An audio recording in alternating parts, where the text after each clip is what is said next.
Окружение с 3 сторон на линии фронта. Украине предрекают потерю 3 городов. Трамп сделал подарок армии Путина. О чем речь? Россия обратилась к Западу и Киеву. Заявление о партии войны и потере территорий. Москва предупреждает Зеленского о поражении, объявлении режима ЧС в стране и экстренное обращение к украинскому правительству. Удар по своим. Критика российских чиновников, заявление о выстреле себе в ногу и сравнение России с Ираном. Дикость или необходимость? Россияне обсуждают ограничения, введенные властью. Берлин превратился в поле боя. Война в немецкой столице уже началась. Наплыв вооруженных группировок. Президент готов передать власть, преемник выбран. Запущена процедура смены лидера. Арест мужчины за желание сделать Америку великой, устранив Трампа. $300 тысяч Украине за гибель и воскрешение военного ВСУ. Война с беженцами в Европе. И еще о том, что делает мужчин и женщин счастливыми в браке. И делает ли. Об этом и не только. Досмотрите. Друзья, всем привет, это «Время Прядков». Коротко, четко и по делу о том, о чем говорят в мире. Поддержите прямо сейчас, если не сложно, лайком, комментарием и репостом, а я начинаю. Арестованный и за решеткой. В Днепре суд отправил в СИЗО уже 3-го сотрудника ТЦК, подозреваемого в смертельном избиении 55-летнего мужчины. Ранее под стражу без залога уже поместили 2 других военкомов. По версии следствия, 3 военнослужащих ТЦК причастны к избиению отца 3 детей, который 6 февраля вышел выгулять собаку и домой уже не вернулся. На фоне таких сообщений в Украине звучит следующее. Мобилизационного ресурса в Украине осталось на примерно 1,5 года. Такое заявление о количестве мужчин сделал народный депутат Украины от партии «Слуга народа» Руслан Горбенко. И его заявление активно обсуждают в сети. Горбенко заявляет, что проблему мобилизации уже невозможно откладывать. По его словам, около 2 миллионов мужчин находятся в розыске ТЦК, а значительная часть молодых людей от 18 до 22 лет продолжает выезжать за границу, сокращая потенциальный резерв. Депутат признал, что бусификация остается одним из инструментов пополнения армии, и обществу от нее никуда не деться. Однако подходы военкомов необходимо решать, считает Горбенко. Я думаю, что от бусификации обществу никуда не деться, потому что если человек нарушает закон и его останавливает полиция, его все равно задерживают. А в какое транспортное средство его посадят для доставки в воинскую часть, ТЦК или управление нацполиции, уже не имеет значения.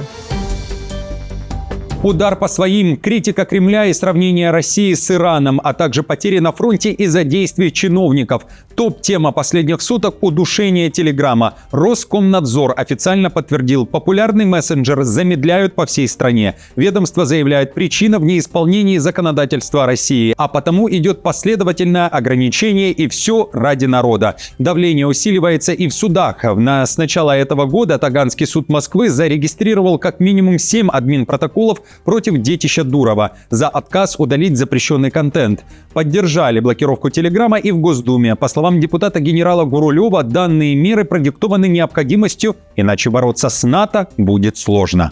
Наверное, защита информации – это одна из составных частей борьбы между нами и странами НАТО. Поэтому здесь по-другому у нас, наверное, не получится. Выстрелом себе в ногу и ударом в спину военных называют Телеграм. Ограничения российские военкоры. Они раскритиковали решение Роскомнадзора собрать бы всех этих запрещалкиных в один штурмовой батальон депутатов, кто эти преступные запреты поддержал. Это была цитата российского провоенного телеграм-канала «13». По данным Верстки, несмотря на введение ограничений, полной блокировки Телеграм в России сейчас не планируется. Вероятно, мессенджер продержится до конца года. В сухом остатке старлинки не работают, Телеграм собрались замедлить. Все это уже сказалось на связи в войсках самым отрицательным образом. После 2-дневного молчания основатель Телеграма Дуров отреагировал на блокировку своего приложения в России. По его словам, ограничение свободы граждан никогда не является правильным решением. Он и сравнил действия Москвы с действиями Тегерана. Россия ограничивает доступ к Telegram, пытаясь заставить своих граждан перейти на контролируемое государством приложение, созданное для слежки и политической цензуры. 8 лет назад Иран попытался применить ту же стратегию и потерпел неудачу. Он запретил Telegram под вымышленными предлогами, пытаясь вынудить людей перейти на управляемую государством альтернативу. Несмотря на запрет, большинство иранцев по-прежнему используют Telegram, обходя цензуру, и предпочитают его приложениям, находящимся под наблюдением. Друзья, считаете ли вы дикостью в 21 веке что-либо запрещать гражданам? Мессенджеры, ютубы, телеканалы, и этот список можно продолжать. Или же наоборот, считаете, что это правильно и эффективно? Если да, то почему? Напишите, пожалуйста, свои ответы тем, кто стоит за такими решениями, в комментариях под этим видео.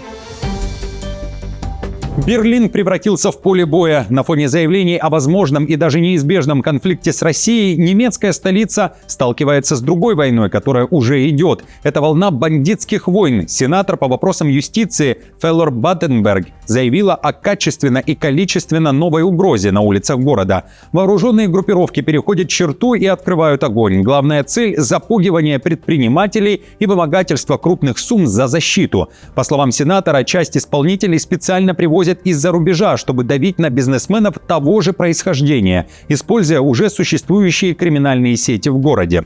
Для перемещения и отмывания денег активно применяется нелегальная система хавала, позволяющая переводить средства вне банковского контроля. Полиция сообщает о десятках крупных расследований, значительная часть которых связана с запрещенными веществами, оружием и кражами. Баденберг продолжила. «Мы теперь наблюдаем соперничающие банды, которые на улицах Берлина открыто применяют насилие, будь то бросание ручных гранат в заведения, будь то стрельба по людям, автомобилям и даже зданиям. Прежде всего, предпринимателей запугивают и вынуждают к выплатам. Речь идет о борьбе за территории, о разделе города, о наркобизнесе и так называемом вымогательстве денег за защиту».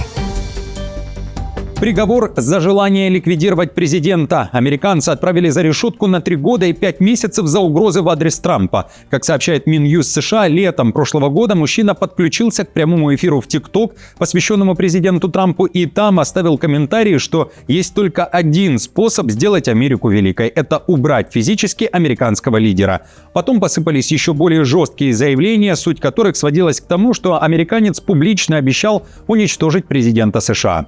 Федеральные власти отреагировали мгновенно, мужчину задержали, оказалось, он ранее был судим за террористические угрозы. В ходе расследования агенты секретной службы США, сотрудники полиции округа Флойд и офицеры службы пробации штата Джорджия провели обыски в квартире Портера. Там были обнаружены 2 металлические трубки, патроны к пистолету и взрывчатое вещество. Огнестрельное оружие найдено не было. Окружение с 3 сторон. Россия вплотную подошла к взятию 3 ключевых городов Украины. ВСУ могут полностью потерять контроль над Гуляйполем, Покровском и Мирноградом уже в ближайшее время. Об этом пишет Нью-Йорк Таймс. Событие может переломить баланс на фронте, говорится в материале издания. Новые точки дадут Москве импульс для новых наступлений и мощный аргумент на мирных переговорах при посредничестве США. Издание уточняет, что несмотря на заявление российской стороны, в Покровске и Мирнограде еще присутствует ВСУ, в то время как Гуляйполе почти полностью под контролем российских войск. Следующая цель – Константиновка. Захват всех 3 территорий. Город Гуляйполе на юго-востоке и городов Покровск и Мирноград примерно в 60 милях к северо-востоку даст России городскую опору для размещения войск и организации логистики для будущих наступлений, а также новое преимущество на мирных переговорах при посредничестве США. Аналитики объясняют успехи России на юге Украины ослабленной украинской обороной, поскольку Киев сосредоточил основные силы на удержании городов соседней Донецкой области. Украинские военные при этом считают, что для полного захвата Донецкой области России понадобится еще как минимум 2 года. На фоне этих событий Bloomberg пишет: Трамп сделал подарок армии Путина. Это мирный процесс. Благодаря ему США почти обнулили военную и финансовую помощь Украине и даже временно прекратили обмен разведданными. Это дало России окно возможностей, время на перегруппировку, возвращение позиций и продолжение войны без новых санкций, говорится в материале. Там также звучит призыв к тому, чтобы оказать давление на Москву. Если Белый дом действительно хочет мира, он должен начать усиливать давление на Кремль, чтобы положить конец этой войне выбора и перестать дарить Путину преимущества, которые поощряют его продолжать боевые действия. В качестве обнадеживающего сигнала Федоров на прошлой неделе сообщил, что Илон Маск согласился ограничить использование незарегистрированной российской сети Starlink. Россия при этом ставит условия Западу и Киеву. Лавров на этой неделе сделал ряд громких заявлений. Последние вечером 10 февраля. Он обратился к Европе, назвав европейцев партией войны и выразил надежду, что они не станут мешать Путину и Трампу достичь прочного мира. При этом отправил сигнал и Зеленскому. Территории будут потеряны Киевом, считает Лавров. Москва не остановится. Предлагаю послушать. Народ Крыма, Донбасса, Новороссии выразил свою волю на референдумах, и мы доведем до конца процесс возвращения этих исконно русских земель в родную гавань в полном соответствии с чаяниями этих людей. Языковые, культурные, религиозные права тех, кто останется под властью Киева, должны быть восстановлены, наряду с искоренением другой первопричины конфликта – военных угроз национальной безопасности России, исходящих с территории Украины. Напомню, Зеленский заявляет, что сейчас рабочим вариантом и тем, на который согласна Украина, является остановка боевых действий по нынешней линии фронта. «Стоим, где стоим», на днях заявляли в Киеве. Срочное обращение к правительству в регионе объявлена чрезвычайная ситуация. На фоне постоянных обстрелов и критической ситуации с энергоснабжением Харьковская область признана зоной чрезвычайной ситуации регионального уровня. Такое решение накануне вечером приняли члены комиссии по вопросам техногенно-экологической безопасности ИЧС, заявил глава Харьковской области Синегубов. Отмечу, в начале февраля власти объявили чрезвычайную ситуацию в Харькове. Область, граничащая с Россией, просит незамедлительной поддержки у правительства Украины. Мы направляем сегодня обращение в правительство, соответственно, в Кабинет министров Украины, с тем, чтобы Харьковскую область, город Харьков, приобщили к программе «Светлодом», для того, чтобы наши люди могли привлекать дополнительные источники финансирования для своей энергостойкости.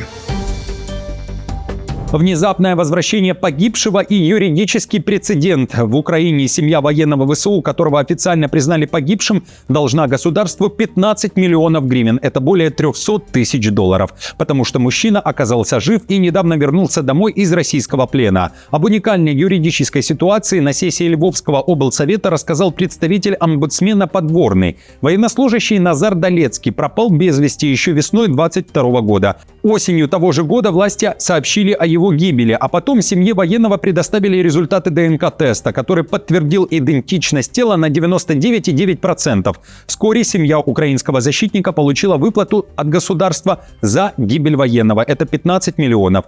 Было бы юридически правильно, говорит представитель омбудсмена, чтобы семья военного, который оказался жив, теперь вернула деньги государству. Точно семья должна вернуть деньги, которые выплатило государство за одноразовую денежную помощь. Это так называется официально, за смерть нашего военного. Это точно юридический прецедент, который будет решаться. Деньги получены законно, так прокомментировал резонансный случай омбудсмен Лубенец. По его словам, на момент выплаты военный считался погибшим, а значит, семья получила средства на законных основаниях. После возвращения военнослужащего из плена не было каких-либо решений относительно обязательного возврата средств, заявил Лубенец. Да и вообще в Украине пока что нет механизма действий в подобных ситуациях. Именно поэтому этот случай должен стать основой для разработки справедливых и понятных процедур, таких, которые будут защищать права защитников и их семей, а не создавать дополнительную травму.